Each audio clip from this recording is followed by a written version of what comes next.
j'espère que vous allez bien. Alors, j'ai des bonnes nouvelles à vous annoncer et j'ai aussi une anecdote à vous raconter à la fin de cette vidéo. Alors, on y va. Alors, les bonnes nouvelles. La bonne nouvelle, c'est que les livres sont arrivés. On va regarder un petit peu.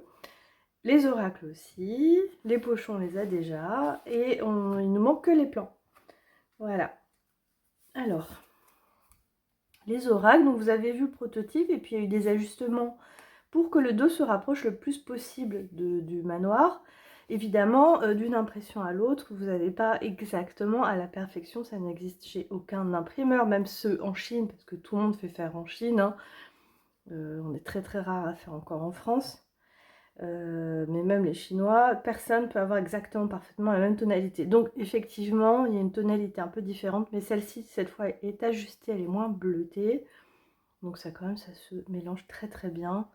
Ça vous fait un super jeu, on fera des tirages avec les deux ensemble. Voilà, donc comme les jeux sont arrivés, on n'a pas les plans parce qu'ils sont en cours d'impression, je ne peux pas vous envoyer. J'aurai quand même pas mal de travail. Il y a eu beaucoup de préventes, c'est un travail énorme de préparation. Il y a eu des commandes aussi avec plusieurs oracles, ça prend du temps et de toute façon, il va falloir que je fasse des allers-retours à la poste parce que tout ça, ça pèse très lourd, hein. On a quasi 500 grammes, pas 500 kilos, ouais. 500 grammes par enveloppe, voilà, hein. Donc, patience est mère de toutes les vertus. On l'aura de toute façon comme prévu, vous l'aurez de toute façon comme prévu, d'ici à la fin novembre. Moi, j'avais dit fin novembre, voilà.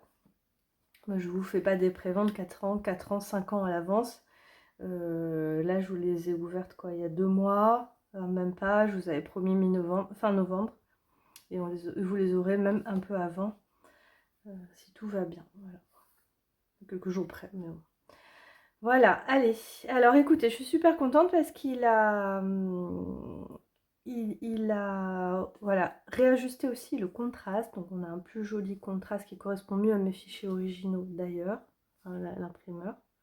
Je rappelle, c'est un imprimeur en France, une entreprise familiale. Vous faites aussi travailler, soutenir le tissu économique local, hein, en achetant mes jeux, parce que c'est pas du chinois. C'est pas de l'industriel, c'est du carton de forêt éco-géré, c'est un super belle qualité. Et voilà, et en plus il travaille bien, bon. C'est du boulot quand même, de travail, de préparation, tout ce que vous voyez, les ajustements de couleurs, tout ça que j'ai fait. Voilà, mais le résultat est vraiment super. Je suis, alors je regarde, voilà. Je vérifie le cadrage. Le portable est très haut pour filmer. Vous voyez, les contrastes ressortent bien. Bon bah voilà, on a 50 cartes. Je rappelle, l'héritage, c'est 1 an de travail. D'accord? C'est pas de l'IA qui prend 3 secondes. C'est 1 an de travail assidu. J'ai un petit peu le nez bouché, vous l'entendez peut-être, mais c'est normal. Bah, j'ai travaillé sur mon ordinateur pour un texte et j'ai laissé la fenêtre ouverte et on n'est plus l'été, même dans le sud. Voilà. Du coup, j'ai pris un petit coup de froid, mais rien de grave. Ça ira mieux demain. Voilà, et elle a toute l'histoire. Voilà. Vous avez toutes les cartes, bon, de toute façon. Alors, c'est sombre, parce que c'est la nuit, hein. Je dis pour les personnes qui ne lisent pas mes livres, qui prennent les cartes. Malheureusement, il y en a beaucoup. Mais elle part de nuit, c'est pour ça qu'elle est grise. Voilà. Et on finit avec le saphir. Et j'ai on va la garder, puisque je vais vous raconter une anecdote super rigolote après. Et on va garder le rapt. Voilà. Le cambriolage et le saphir maudit. Petite histoire. Alors, donc le dos, je vous l'ai montré. Le pochon magnifique, épais. C'est la plus belle qualité de pochon que j'ai trouvé et qui est vraiment superbe avec l'oracle parfaitement dedans. Voilà, il faut le faire un petit peu au début quand vous rentrez, sortez le jeu, mais à quelques utilisations. Super solide. Alors là, c'est du faux daim, vous le gardez des années, ça bougera pas, super solide. Et très chic, très beau, très bel oracle artisanal, haute qualité, haut de gamme. Voilà, tout local en plus, tout fait avec passion, travail, acharnement pour un prix 70 €, voilà. Avec un plan en plus, un grand plan qu'on attend. Voilà. Il n'y a que 100 exemplaires. Je sais pas si je renouvellerai. J'espère quand même parce que c'est un an de travail. Pour juste faire une série, c'est un peu raide. Mais bon, je sais jamais à l'avance. Et de toute façon, d'une édition à une autre, ça change toujours. Il y a toujours des modifications. Alors, donc voilà, donc c'est les cartes. Donc c'est exactement le même format que l'autre. Et le livre, je suis super contente. Alors il est en velouté. Et voilà, vous voyez, c'est le même. Il est où l'autre? On retrouve. Parce que c'est un peu comme une série, hein, vous voyez. C'est les séries romans noirs, vous savez, là. Voilà, donc on a le manoir et là on a l'héritage, donc écrit en rouge sur avec une fleur un peu plus rouge. Si vous regardez un petit peu, hein, vous se concentrant un petit peu. Voilà. Donc, pardon, j'ai bougé là. Voilà, alors, donc le livre, il fait 124 pages, je crois. Donc, comme le premier et les bords, vous avez une ouverture sur une situation. Alors là, on est vraiment sur la mort, on est vraiment. Moi, je vous ferai une vraie présentation quand j'aurai le plan. Là, c'est pour vous montrer le livre. Donc, l'intro. Il y a toute, voilà, un petit peu l'introduction. On a toujours. Là, on a des nouveaux personnages. Attends, je bois de l'eau.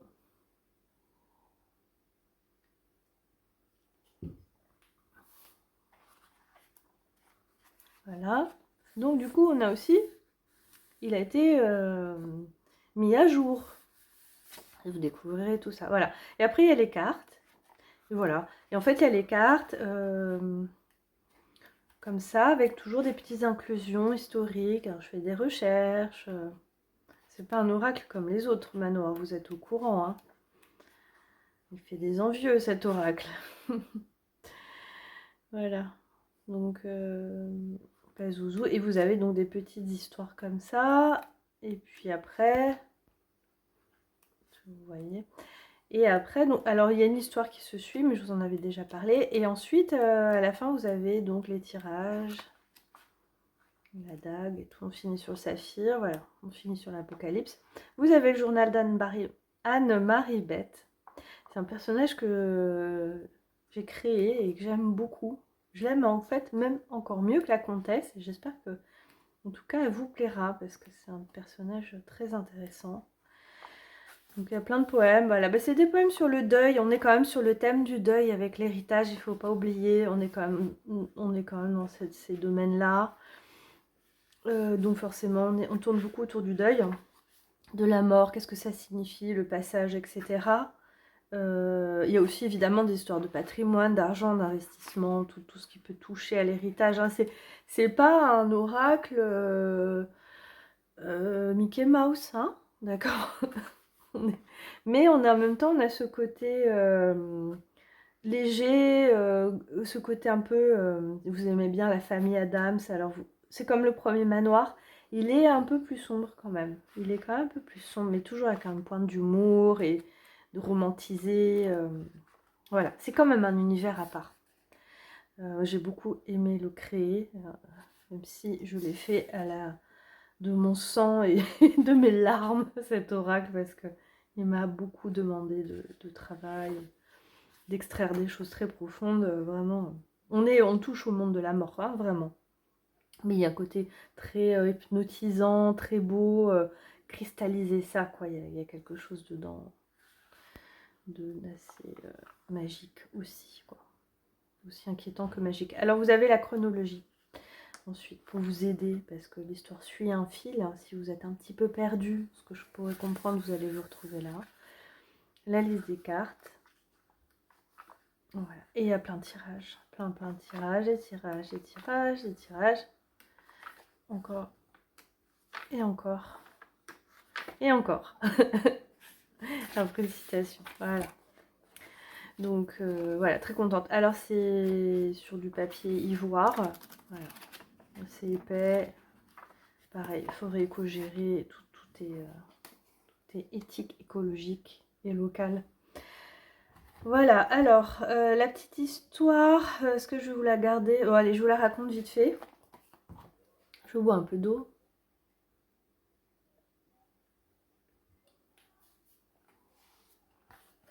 Voilà, je devrais faire plusieurs petites vidéos, que vous en faire une grosse longue comme ça, je vous envoie une fois par mois, parce que, mais bon, c'est vachement difficile. Créer et être tout le temps sur les réseaux, ça n'existe pas. Soit on crée pas, soit on est tout le temps sur les réseaux. Les deux en même temps, il y a toujours un couac quelque part. Voilà, je dis ça. Donc voilà. Alors, l'histoire du rapt, alors c'est drôle parce que, alors c'est au tout début, donc je peux vous révéler. L'histoire du rapt, c'est au tout début, on a un personnage, Giorgio, qui va aller dans le manoir parce que les doyens sont morts. Je rentre pas dans les détails, je vais pas tout vous révéler, mais quand même, il est parti prendre des affaires et il va voler des choses, il va voler. Donc ça, je l'ai écrit à peu près au printemps-été, hein, et j'étais en train de le corriger quand il y a eu l'affaire au Louvre. J'avais terminé parce que j'avais déjà le prototype dans les mains, et parce que c'était en octobre, hein, le 19 octobre, le cambriolage au Louvre. Et moi, j'avais déjà le prototype. Tout était bouclé, si vous voulez, j'avais pas changé le texte, la carte existait déjà, le texte aussi, voilà. Le livre n'était pas encore imprimé, je l'ai envoyé à l'imprimeur les jours qui ont suivi pour corriger l'orthographe, vous voyez. Alors, dans sa chasse au trésor, Giorgio saisit d'abord l'œuf de Fabergé qu'il fourra dans son sac en toile de jute. Il attrapa quelques bijoux en évitant soigneusement de toucher au saphir bleu et prit d'autres bibelots onéreux. Voilà, il volerait aux cabines curiosité et après il va mettre le fagot au grenier qui referma à clé. Voilà. Alors, donc Giorgio, là, il nous vole tout, mais il laisse quoi? Il laisse le saphir parce qu'il sait qu'il est maudit. Hein, comme je disais, il a peur de le prendre parce qu'il sait qu'il porte malheur. Voilà, le rapt. Et j'ai carrément dans les mots-clés, j'ai même mis cambriolage. Hein. Je vais vous montrer. Regardez. Vol, subtiliser, acquisition, opportunisme, prendre, obtenir, se servir, profiter, impôt pour les côté héritage. Et cambriolage. Et j'étais en train de corriger ce livre et j'ouvre Instagram, parce que je ne regarde pas la télé, je regarde pas les news. Et c'était deux jours après le cambriolage, j'ai appris 2 jours après. Et il y avait une fille qui disait, c'est incroyable, c'est en anglais, sur Instagram, qui disait c'est drôle parce qu'ils ont cambriolé le Louvre, mais ils n'ont pas touché au diamant régent. Et le diamant régent, c'était apparemment le bijou, enfin la pierre la plus précieuse dans la galerie Apollon. Alors déjà, je découvre en même temps qu'il y a eu un cambriolage parce que j'étais au Louvre. Je n'étais pas du tout courant, j'étais en train de travailler comme une dingue, couper des réseaux vite fait sur Insta, mais voilà. Et je vois ça, et je me dis c'est dingue. Et je me dis mais ça ressemble vachement à l'histoire de mon rapt parce que... Ah oui, pourquoi? Parce qu'ils disent, voilà, ils disent, les voleurs ont cambriolé au Louvre des bijoux des reines en fait, bijoux royaux quoi, l'impératrice, et ils ont fait tomber une couronne, et surtout ils n'ont pas touché au diamant régent. Et c'est très drôle. Et en fait, dans les théories qu'elle disait et que j'ai lues après dans plein d'articles, c'est peut-être qu'ils n'ont pas touché au diamant parce qu'il est maudit. Parce que le diamant régent, il fait partie des 7 diamants les plus maudits, des 7 pierres précieuses les plus maudites au monde. Il y a carrément des listes de top 10, voilà. Dans je crois qu'elle arrive en numéro 5 ou 4, je sais plus. Vous trouvez ça sur internet. Enfin, c'est un des diamants les plus maudits, les plus connus au monde. Parce qu'il a porté malchance. Il vient d'Inde, comme le saphir. Et comme le saphir, voilà, tous ceux qui l'ont eu, ils ont eu des destins tragiques. Évidemment, quand j'ai fait le saphir maudit, je me suis inspirée des légendes générales, dont le fameux Koh-i-Noor, qui est un diamant de la reine Victoria sur sa couronne, qui est très célèbre pour sa malédiction.